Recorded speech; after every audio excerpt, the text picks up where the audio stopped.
Is that even a real name, or did your mom just slam her head on a keyboard? The words drop loud enough to slice through espresso steam and soft indie music. The barista, white, smug, hair in a tight bun, laughs to herself like it's clever. Her name tag says Taryn, written in careful block letters. Zanariah freezes mid-step, one hand still fishing for her debit card. Did she just... Sorry, she asks. Polite, too polite. Taryn raises an eyebrow and waves a paper cup in the air. I just haven't seen that one before. Zanariah? That's a new one. Is it biblical or Marvel?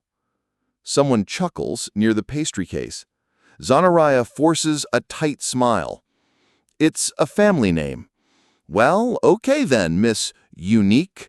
Grande iced vanilla latte for zebra, Taryn shouts dramatically, dragging the last syllable. The laughter's louder this time. A group of college kids giggles near the front door. Two men in suits glance over but say nothing. Zanariah's throat burns. She steps forward, looks at the cup. The name is scrawled in Sharpie. Zebra. Her voice is barely above a whisper. It's Zanariah. Sure, sweetie, Taryn replies without looking up. Next. And just like that, she's dismissed. The coffee shop buzzes around her, pretending it didn't just watch someone get publicly undressed. But Zanariah felt it. And it's not over yet. Zebra? The man behind her repeats. He's holding his own drink, staring at her cup like it's a prop in a comedy skit. Zanariah doesn't respond. Just take it slowly. Like maybe if she moves gently enough, it won't feel like a slap. She sees someone out of the corner of her eye, phone raised, recording. Not to help, just to capture it, document it, post it. Wow, someone mutters behind her. That's messed up. But still, no one says anything to her. She holds the cup in her hand, stares at the Sharpie strokes, thick black letters that say more about the writer than the drinker. Zebra. The word vibrates in her head, striped, spectacle, exotic. She wants to say something, wants to slam it back down and call the woman out, but her mouth stays locked. Her voice, trained to be soft, not angry, doesn't come when she needs it. Instead, she clutches the cup, her hands shaking slightly, and starts backing toward the door. Taryn? She's already laughing at something else someone said. On to the next. Someone snorts. Another sips their cappuccino like it's just another Tuesday. Zanariah's footsteps slow on her way out. Not because she wants to stay, but because she's waiting for someone to say, "Hey, that wasn't right. Hey, apologize. Hey, that's not funny." But it never comes. They saw it, the humiliation, the microaggressions so obvious it might as well have been shouted. But silence is easier, safer. A woman by the window meets her eyes, then looks down, pretending to text. Two employees at the back glance over and quickly look away. She can feel the cameras on her, not for safety, just content. Another viral clip. Barista roasts girl with a weird name. But no one wants to stop it from happening. Zanariah exhales hard through her nose, willing the tears to stay where they are. Not now, not in front of them. She pushes through the door and steps into the street. The cold hits her face like a slap, but she's already numb. She walks with the drink still in hand. Don't sip it, don't toss it. Just hold it like a memory she didn't ask for. Zebra. She stares at the word again, still struggling to believe how casually she was dehumanized. Her mom's voice floats into her mind. Your name has royalty in it. Don't let anyone make it small. But that's exactly what happened. In 90 seconds, in front of 30 people, and not one of them stood up for her. Her phone buzzes in her coat pocket. A text from her coworker. That was wild. You okay? She's always like that. Don't take it personally. Zanariah doesn't respond. What's there to say? She looks down at the cup again, and finally, after one long, bitter pause, she throws it in the trash. Later, in the quiet of her apartment, she sits at her desk, still in her work clothes, coat halfway on. No music, no movement, just silence. She writes the word down on a sticky note. Zebra. Then, beneath it, slowly, Zanariah. She stares at the contrast, what they gave her, what she owns.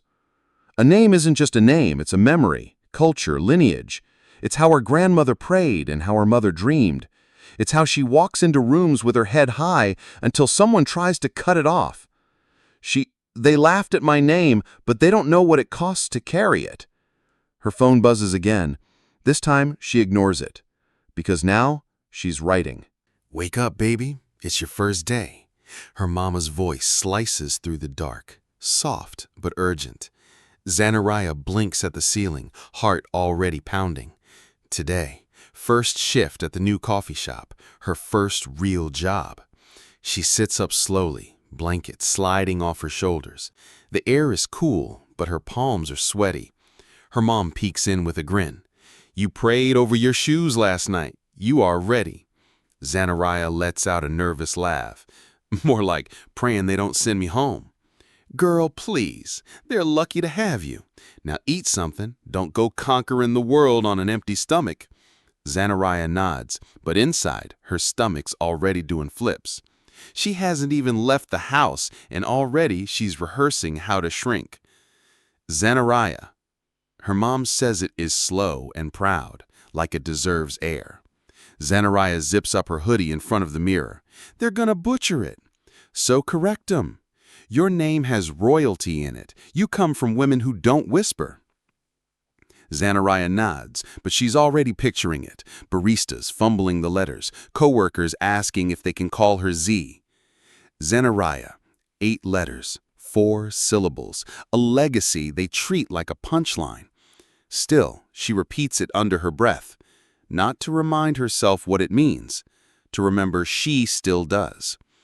Her curls won't lie down. No matter how much she twists and gels, they keep rising, like they haven't gotten the memo. Too big. She ties them back tight. She stares at her reflection, lips glossed, hoodie zipped to the collar, gold hoops out. Too loud? She swaps them for studs. She opens her mouth, closes it, rehearses.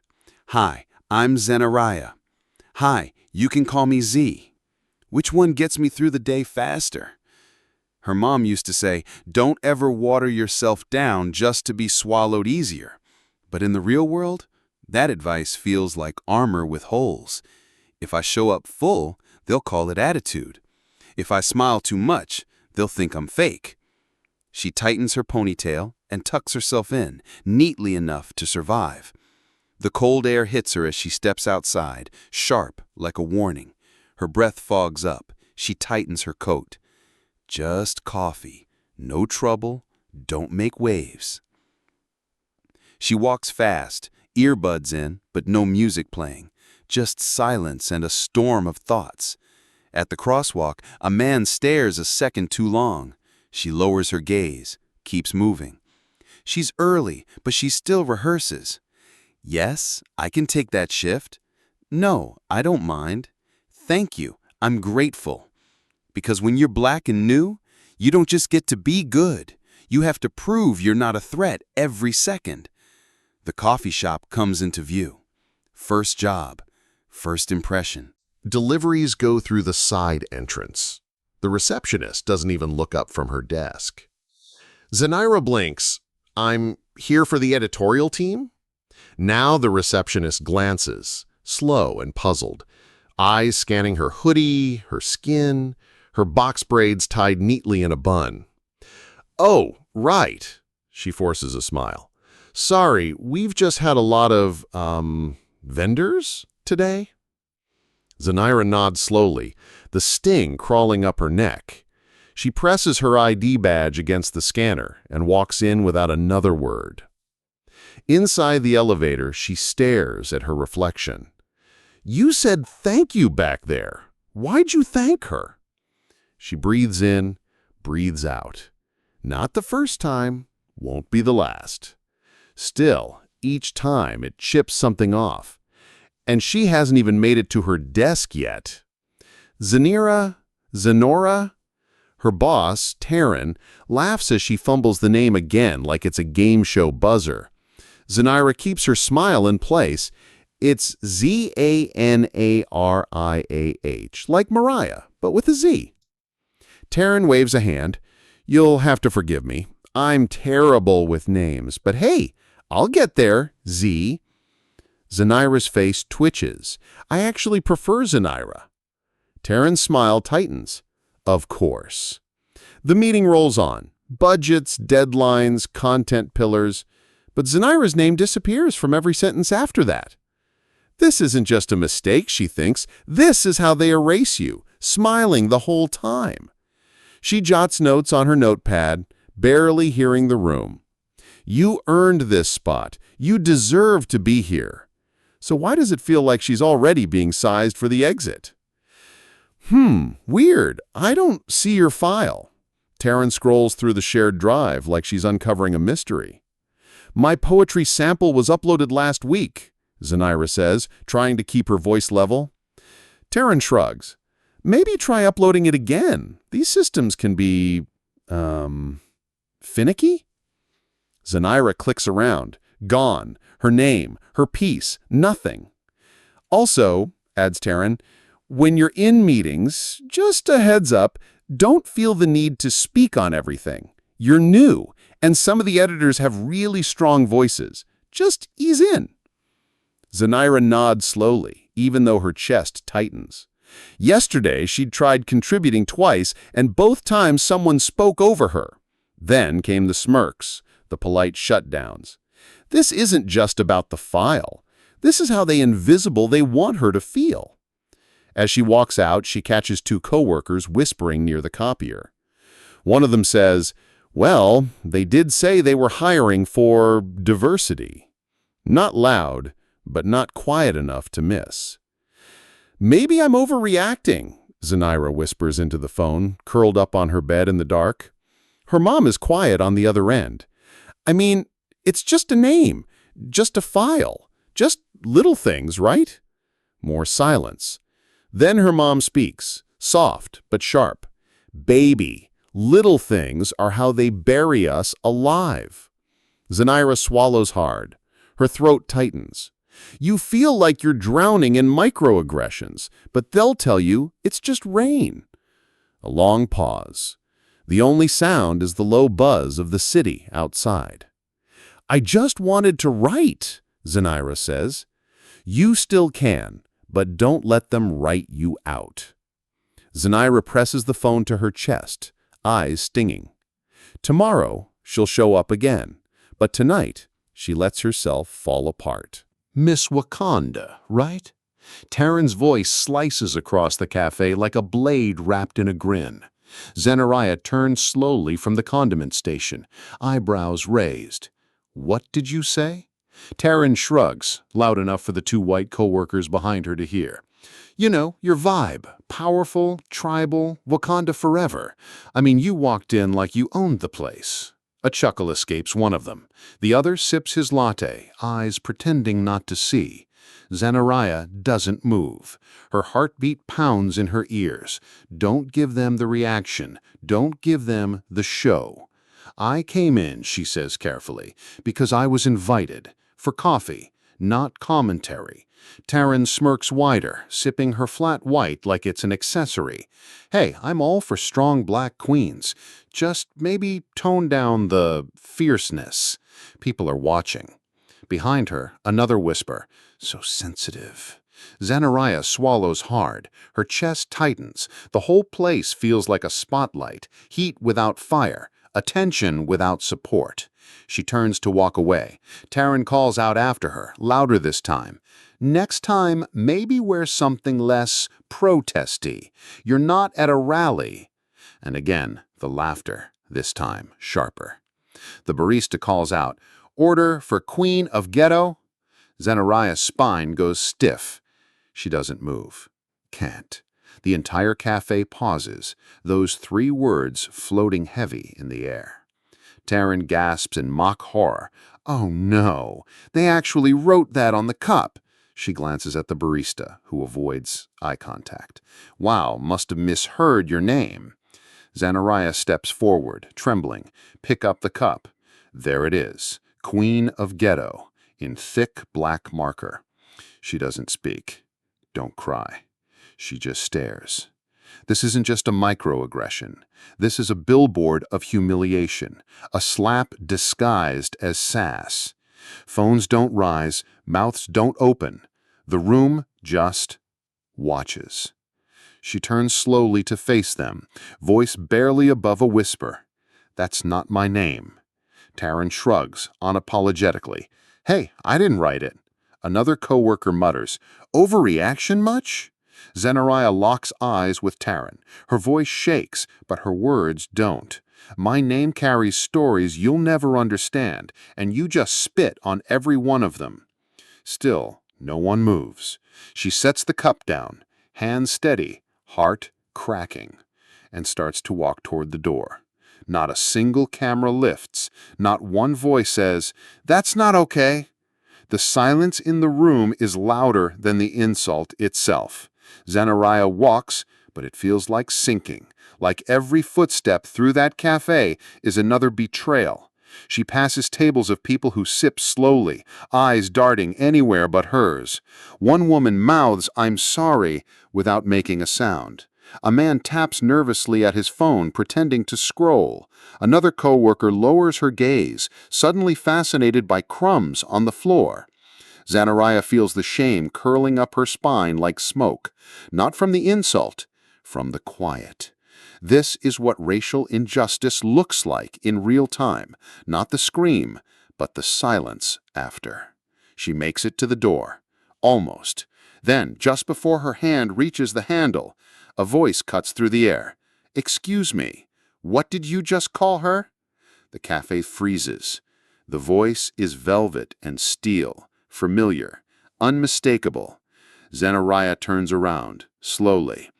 Standing in line, near the entrance, is Oprah Winfrey. Sunglasses low on her nose, no smile, no confusion, just fire. Taryn blinks, stutters. "Oh my God, we didn't—" "I wasn't speaking to you," Oprah says. Her voice is sharp enough to slice bone. She steps forward, calm, controlled.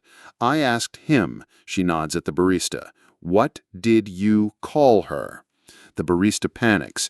I just misheard her name. Someone else might have—" "No one mishears Queen of Ghetto," Oprah snaps. The entire room has changed. Phones finally rise. Thumbs slide to record. Zanariah stands frozen, confused, shaking. Oprah finally turns to her. "You okay, sweetheart?" Zanariah tries to nod. She can't. Her lips barely move. Why are you here?" And then comes the twist. Oprah pulls off her glasses. "That's my goddaughter." Taryn goes pale. The barista takes a full step back. The air drains out of the room like someone punched a hole in the universe. Cups pause mid-sip. Screens blink into focus. Zanariah stares stunned. "Wait, what?" Oprah smiles softly, but the heat doesn't leave her eyes. "Your mama and I go back 30 years. She helped me find my voice. I promised her I'd always look out for yours." A customer mutters, "Yo, is this for real?" Phones are everywhere now, recording, streaming, immortalizing. And Taryn? Still frozen, still trying to form a sentence that won't ruin her. Too late. The story just went viral. "Do you have a name worth remembering?" Oprah's voice echoes through the cafe like thunder cracking glass. The barista flinches. Terry's mouth falls open, but nothing comes out. Not this time. Zanariah doesn't say a word. She doesn't have to, because 27 phones are recording, and Oprah's already facing the nearest lens. "This," Oprah says, gesturing toward Zanariah, "is what racial injustice looks like. It doesn't always scream. Sometimes it smirks. It hides behind a uniform, or a name tag, or a fake laugh." The room is silent, but the internet is already humming. You don't get to erase someone's name just because it makes you uncomfortable. You don't get to rename them with cruelty and think it won't echo back. A breath. A pause. Then, her name is Zanariah. Spell it correctly, say it with respect. She takes Zanariah's hand. You good, baby? Zanariah nods slowly, throat burning. I didn't think anyone would say anything. Oprah holds her gaze. They will now. By morning, the internet is on fire. The video racks up 1.2 million views in 8 hours. Hashtag Her Name is Zanariah trends top 3 worldwide. Twitter floods with duets, stitches, think pieces. Celebrities repost. Activists dissect every frame. High school girls post videos of themselves saying their names, boldly, proudly, perfectly. Someone remixes Oprah's line into a spoken word beat. It hits TikTok like a wave. Say it with respect. Say it with your chest. News headlines call it a real-time reckoning. Microaggressions meet a megaphone. Zanariah's inbox drowns in interview requests. But beneath the cheers, the comment sections whisper a harsher truth. Why does everything have to be about race? It's just a coffee cup. She's milking it. Privilege is getting Oprah to defend you. Zanariah scrolls through the hate with tired eyes. I should feel stronger, but it still hurts. Her mom texts, Baby, they mocked you out loud. You stood up with silence, and the world heard it. Another ping. A DM. From a writer at The Atlantic. Heard about the poem they tried to bury. Want to publish it? Zanariah stares. She types back, only if I can title it exactly what they called me. By day 3, the digging begins. Someone finds an old Instagram live from Taryn, circa 2018. She's mocking ghetto names while sipping champagne.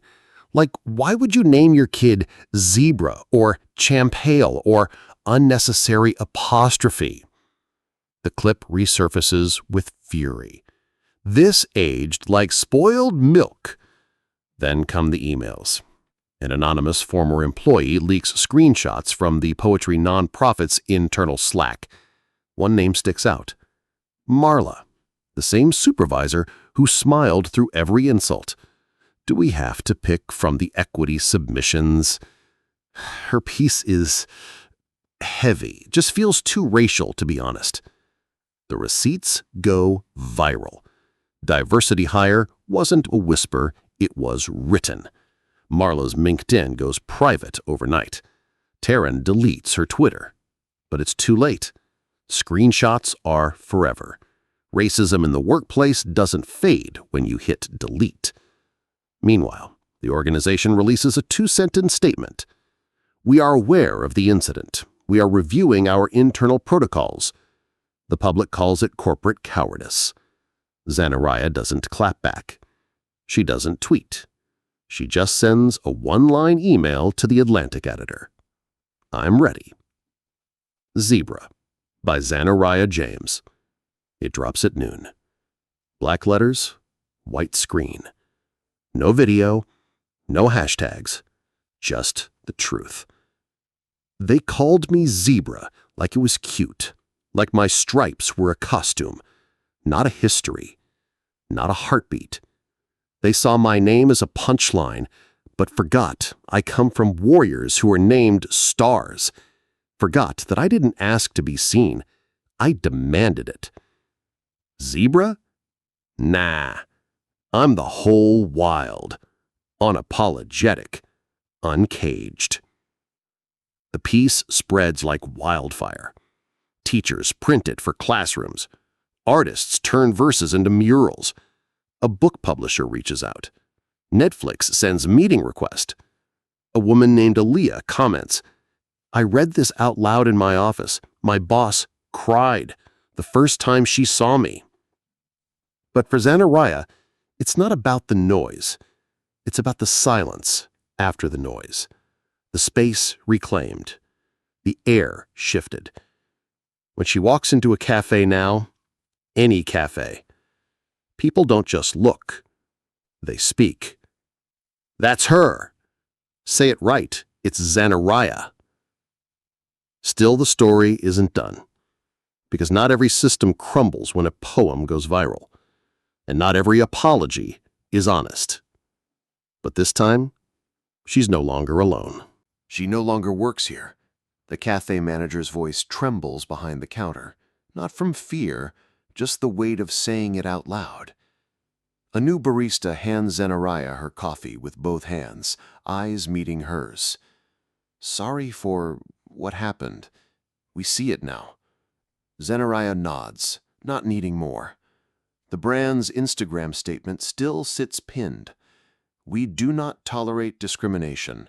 We commit anti-racism in word and action. But the comments underneath speak louder than the PR line. She should have never had to endure it. Too little, too late.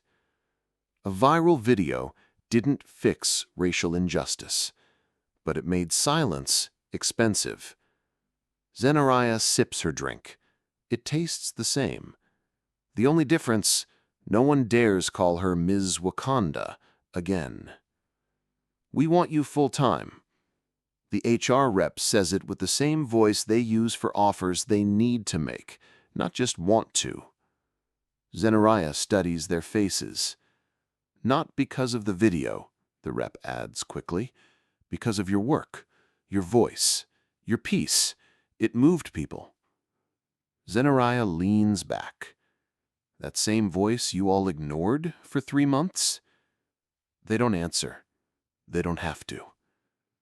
Zanariah signs the contract, not for validation, for leverage. Because when she speaks now, people listen.